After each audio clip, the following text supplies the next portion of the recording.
एक दिन की बात है, एक बिल्ली जिसका नाम मैसू था, गांव की सबसे अनोखी बिल्ली समझी जाती थी। लेकिन वो आम बिल्लियों जैसी ना थी, उसे फैशन का बहुत शौक था। मैसू ने अपने लिए गुलाबी रंग का फराक सलवाया, जिस पर छोटे छोटे मोती लगे थे, और साथ में नीले रंग की एक छतरी ली थी। जब वो गली में चलती तो सब जानवर हैरान रह जाते।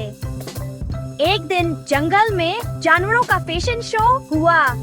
मैसू ने अपनी सबसे खूबसूरत फूलों वाली टोपी पहनी, गले में रिबन बांधा और छोटे सुनहरी जूते पहने। जब वो स्टेज पर चली, सबने तालियों से इस्तकबाल किया। खरगोश, हाथी, तोता सब इसके अंदाज पर दंग रह गए।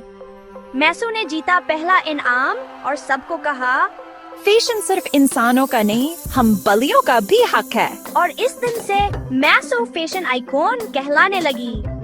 अगले दिन अखबार में मैसू की तस्वीर छपी, fashion queen of the forest. छोटे बच्चे बिल्लियों को अब कपड़े पहनाकर मैसू की तरह तैयार करने लगे।